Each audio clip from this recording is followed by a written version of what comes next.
Welcome বন্ধুগণ, PRP একাডেমিতে তোমাদের সকলকে স্বাগত। দেখো, আমি তোমাদের 9 আগে 3টে ক্লাস করেছি। সেই 3টে ক্লাসের সাপেক্ষে আজকে আমি তোমাদের একটা টেস্ট ক্লাস নিয়ে এসেছি। সেখানে তোমাদের 20 থেকে 25টা প্রশ্ন থাকবে। চলো আমরা এই টেস্টগুলো শুরু করি। দেখো, এই যে কতগুলো সেন্টেন্স লেখা আছে প্রত্যেকটা কিন্তু ইরর আছে। আমাদের কি করতে হবে? ইররগুলো কারেকশন করতে হবে। কোথাও ইরর থাকবে নাউনে, কোথাও ভার্বে। হ্যাঁ, কেমন? চলো শুরু করে। দেখো, 1 নম্বরে লিখেছি হি ডাজ এভরিথিং ফর কনসিসেন্স সেক। দেখো, এই যে কনসিসেন্স লেখা আছে এটা অ্যাকচুয়ালি নাউন ফর্ম। আর যখন কোনো নাউন ফর্মের শেষে স্বধ্বনি থাকবে, কোনো নাউন ফর্মের যখন লাস্টে স্বধ্বনি থাকবে তার সাথে অ্যাপোস্ট্রফি এস হবে না। তাহলে আমাদের এই সেন্টেন্সটা কি ভুল আছে? এই কনসাইজটার এসটা আমাদের হবে না, শুধু কনসাইজটা থাকবে। হ্যাঁ, ঠিক আছে। তাহলে আমাদের ভুলটা আমরা দেখলাম। তাহলে এই জিনিসটা তোমরা মাথায় রাখবে, যখন কোনো নাউনের শেষে স্বধ্বনি থাকবে তার সাথে আমরা অ্যাপোস্ট্রফি এস ব্যবহৃত করব না। কেমন? চলো 2 নম্বরটা দেখো। The jury was divided it is opinion.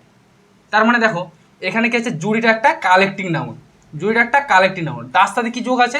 Divided যোগ আছে। আর আমি বলেছিলাম তোমাদের গত ক্লাসে, যখন একটা কালেক্টিং নাউন থাকবে তার সাথে ডিভাইড যোগ থাকবে, তখন তো আমরা কি করব? তখন আমরা সবসময় প্লুরাল ভার্ব ইউজ করব। তাহলে জুরিটা একটা কালেক্টিং নাউন, ডিভাইডেড যুক্ত আছে, তার সাথে আমরা কি করব? প্লুরাল ভার্ব ইউজ করবো। আমাদের কি দেওয়া আছে এখানে?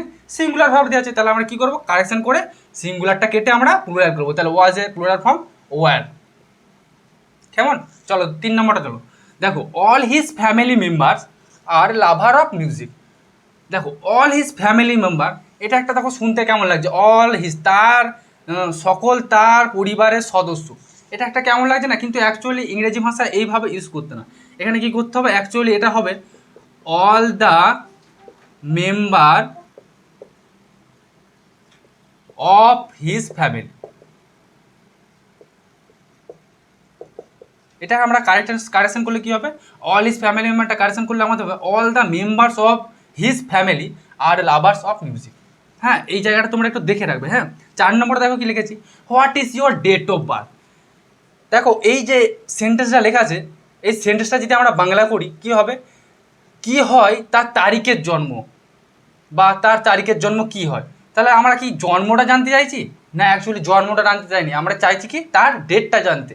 তাহলে এইটা আমাদের ভুল সেন্টেন্স, আমরা ভুলভাবে ব্যবহার করি। হ্যাঁ, আজকালকার দিনে আমরা ভুলভাবে ব্যবহার করি, কিন্তু অ্যাকচুয়ালি এর সঠিক ফর্মটা কি? What is the date of your birth. তাহলে এটার কারেকশন ফর্ম আমাদের সঠিক উত্তর কী হবে? What is the date of his, what is the date of his birth.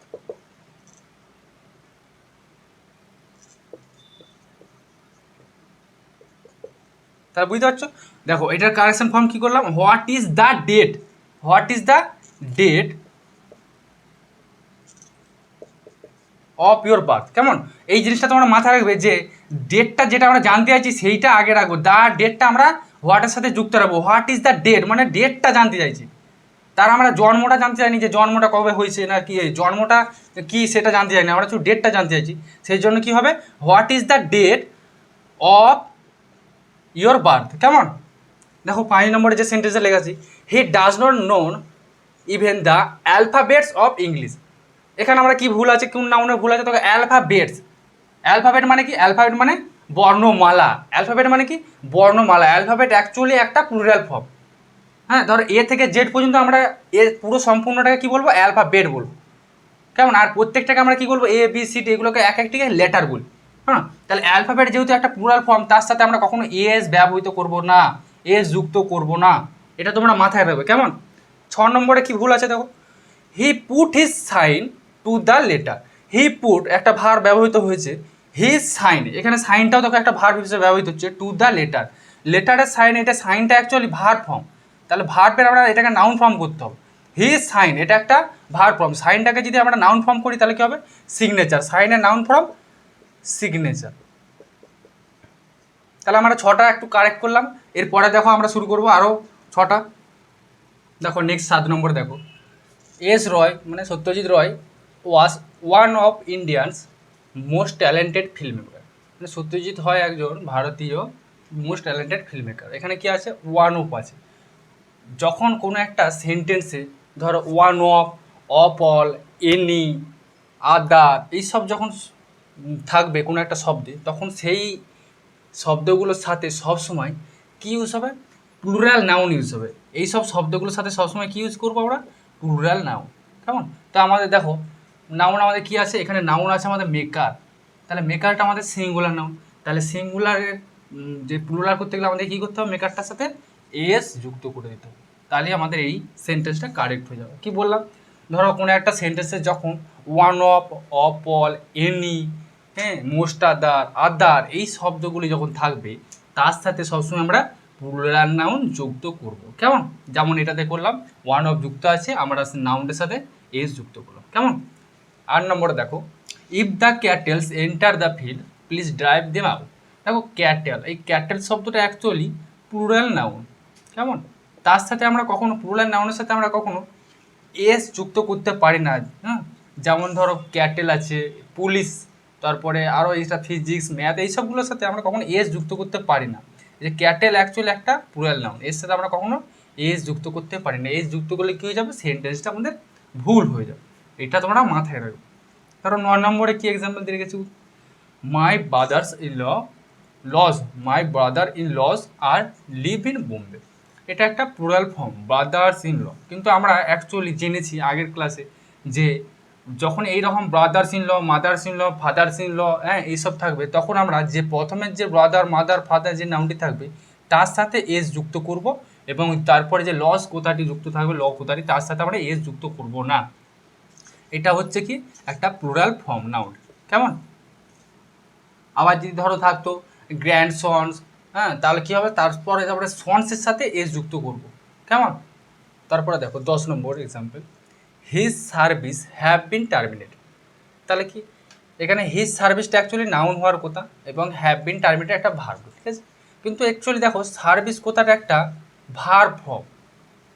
কেমন? সার্ভিসটা কি একটা ভার্ব ফর্ম, সার্ভিসের নাউন ফর্ম কী হবে, সাউসের নাউন ফর্ম হচ্ছে সার্ভিসেস, সার্ভিসের নাউন ফর্ম হচ্ছে সার্ভিসেস।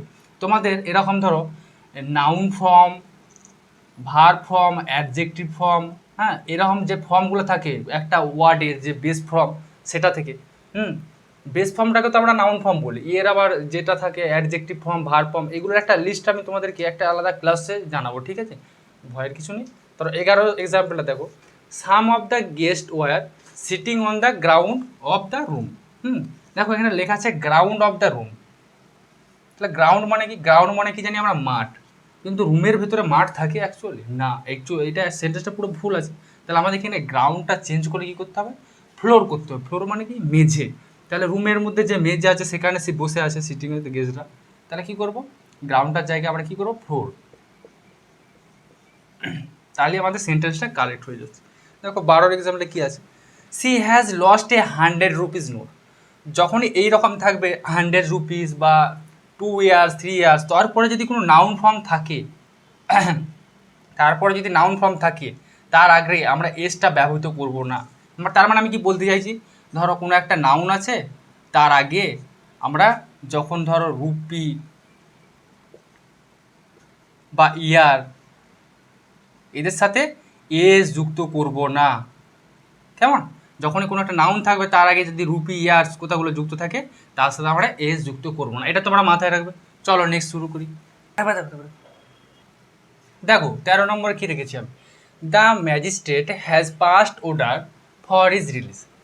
এখানে যে ম্যাজিস্ট্রেট আমাদের পাস করছে, কি পাস করছে, একটা যা কিছু একটা অর্ডার পাস করছে। তো অর্ডার মানে কি, অর্ডার মানে দুটো হয়, একটা অর্ডার মানে হচ্ছে হয় আদেশ, আর একটা অর্ডার্সের হোমোফোন আছে যেটা হচ্ছে অর্ডার্স,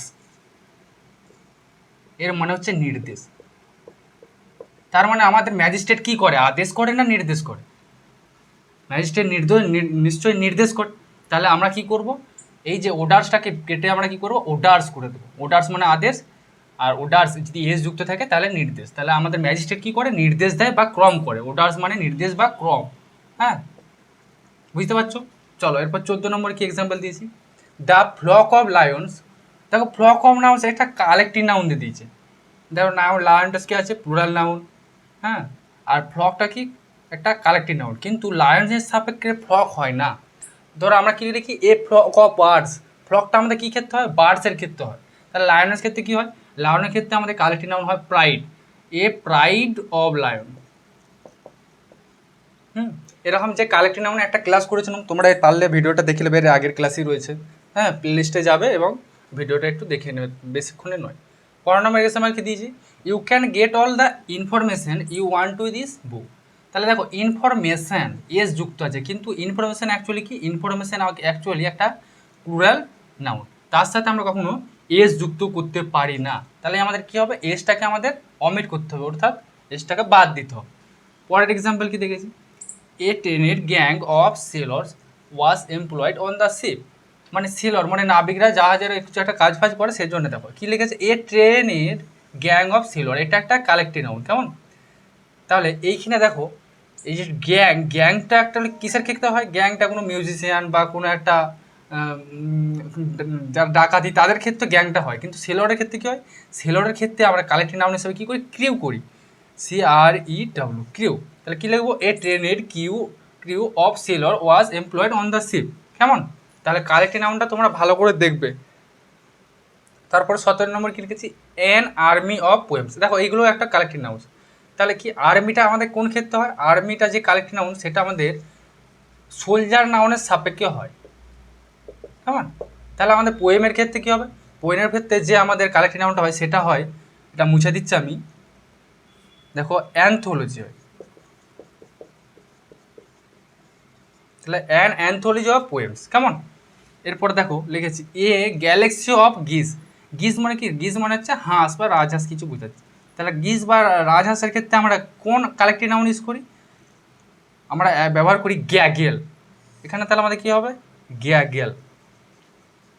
দেখো এখানে লেখা আছে গ্যালাক্সি, গ্যালাক্সি কোন কালেক্টিভ নাউন বা কোন নাউনের কালেক্টিভ নাউন, গ্যালাক্সি হচ্ছে আমাদের গ্যালাক্সি অফ স্টার্স অর্থাৎ তারা বা নক্ষত্র, এদের ক্ষেত্রে আমরা কী করি, গ্যালাক্সি কথাটা ব্যবহার করি। নেক্সট চলো এরপরেরগুলো দেখি। দেখো 19 নম্বর কি এক্সাম্পল রেখেছি, 2/3 of the book were rubbish. দেখো এখানে লেখা আছে কি 2/3, তাহলে 2/3 কি, 2/3 একটা আমাদের সিঙ্গুলার নাউন বা সিঙ্গুলার ফর্ম, এর সাথে আমরা কী করি, সবসময় সিঙ্গুলার ভার্ব ইউজ করবো। তাহলে আমরা কি লিখেছি এখানে ওয়ার করা আছে, ওয়ারটা অ্যাকচুয়ালি ভুল হবে, ওয়ারের সিঙ্গুলার ফর্ম কী হবে, ওয়াস। তাহলে আমাদের সঠিক উত্তর কী হবে, দ্য 2/3 সাথে আমরা ওয়াস ব্যবহৃত করবো। দেখো 20 নম্বরে লিখেছি, her prince has not permitted her to marry Sunny. মানে তার বাবা মা, এখানে পেরেন্টস মানে বাবা মা, কেমন, বাবা মা হচ্ছে কি প্লুরাল ফর্ম, তাহলে তার সাথে কি হ্যাজ যুক্ত আছে, মানে কি ভুল আছে। তাহলে বাবা মা যেহেতু একজন প্লুরাল নাউন, সেই ক্ষেত্রে আমাদের হ্যাভ ভার্বটা ইউজ হবে, কেমন। চলো নেক্সট দেখো, the first symptoms of COVID-19 include fever and cold.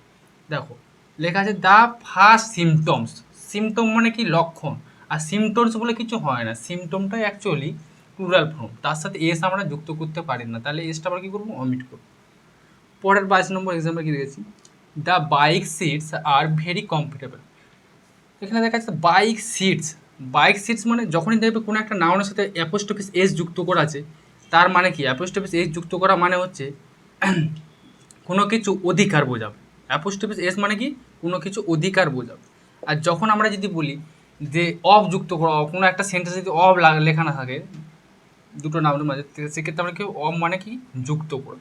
তাহলে কি বাইকটার সাথে সিটটা কি অধিকার আছে না যুক্ত আছে, এখানে তোমাদের দেখতে হবে এস অ্যাপোস্ট্রফি এস আছে, অ্যাপোস্ট্রফি এস মানে কি বললাম, অধিকার। তো সিটটা তো বাইকের অধিকার নয়, সিটটা কি আছে, বাইকের সাথে যুক্ত আছে। তাহলে আমরা সেক্ষেত্রে কী হবে, সেক্ষেত্রে আমাদের উত্তরটা হবে the seat of bike, the seats of bike are very comfortable, মানে বাইকের সিট হয় খুব আরামদায়ক। তারপর 23 নম্বর এক্সামে লিখেছি, 4 dozens eggs have been sold by me in the market. তাহলে এখানে যে এগস নাউনটা দেওয়া আছে এটা একটা প্লুরাল ফর্ম নাউনের, কিন্তু এর আগে আমরা কখনো যে 4 ডজনস থাকুক, যাই থাকুক, রুপি বা ইয়ার যাই থাকুক, তার সাথে আমরা কখনো এস যুক্ত করতে পারি না। তোমাদের একটু আগেই আমি দেখালাম যে ইয়ার, রুপি, হ্যাঁ, কোনো একটা নাউনের আগে, ধরো কোনো একটা নাউনের আগে যদি কোনো অ্যাডজেক্টিভের সাথে এস যুক্ত হতে পারে না, কেমন, রুলসটা মনে রাখবে। কী বললাম, কোনো একটা নাউনের আগে অ্যাডজেক্টিভে এস যুক্ত হতে পারে। 24 নম্বর এক্সাম্পল কী গেছে, maths are a compulsory subject.